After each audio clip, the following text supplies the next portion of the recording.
আলহামদুলিল্লাহ, আল্লাহ পাকের শুকর। আজকে আমাদের হাত পাকার প্রচারণা আনুষ্ঠানিকভাবে শুরু হয়েছে। আমরা আল্লাহর কাছে দোয়া করব যেন আল্লাহ পাক রব্বুল আলামিন সমস্ত মানুষের অন্তরকে সত্যের পক্ষে, ইসলামের পক্ষে, ন্যায়ের পক্ষে, আদর্শের পক্ষে, দেশ গড়ার পক্ষে আল্লাহ পাক সমস্ত মানুষের অন্তরকে ঝুঁকিয়ে দেন।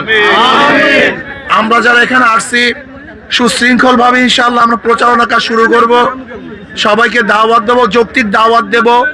কেন আমরা হাত পাকায় ভোট দেব, কি কারণে ভোট দেব, ইসলামের জন্য, দেশের জন্য, দেশের উন্নয়নের জন্য, সাম্য, মানবিক মর্যাদা, সামাজিক ন্যায় বিচার প্রতিষ্ঠিত করার জন্য ইনশাআল্লাহ আমরা হাত পাকা প্রতীকে ভোট দেব।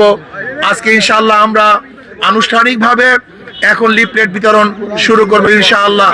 কোরআন সুন্নাহর আইন বাস্তবায়নের জন্য সবাইকে আহ্বান করব, আপনারা হাত পাকা প্রতীকে ভোট দেবেন ইনশাআল্লাহ। এখন আমরা ইনশাআল্লাহ আনুষ্ঠানিকভাবে আমাদের আজকে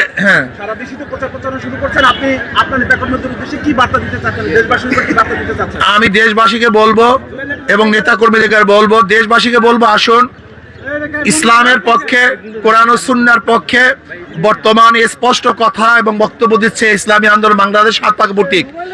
এর জন্য দেশের শান্তির জন্য, স্থায়ী শান্তির জন্য এবং দুর্নীতি মুক্তির জন্য আপনারা সবাই হাত পাকায় ভোট দিবেন। আর নেতা কর্মীদেরকে বলবো অক্লান্ত পরিশ্রম করতে হবে, মাত্র কয়েকটা দিন বাকি আছে, নহে সমাপ্ত কর্মমোদের অবকাশ কোথায় বিশ্রামের। ইনশাআল্লাহ আমি নেতা কর্মীদেরকে বলবো আগামী 12 তারিখ ইনশাআল্লাহ হাত পাখার বিজয়ের পরে ইনশাআল্লাহ বিশ্রামে যাবে ইনশাআল্লাহ। এর আগে আমরা বিশ্রামে যাব না। আমরা সব সময় হাত পাকা প্রতীক নিয়ে ইসলামের পক্ষে সবাইকে দাওয়াত দেওয়ার চেষ্টা করবো ইনশাআল্লাহ। এখনই কাজ শুরু হবে ইনশাআল্লাহ।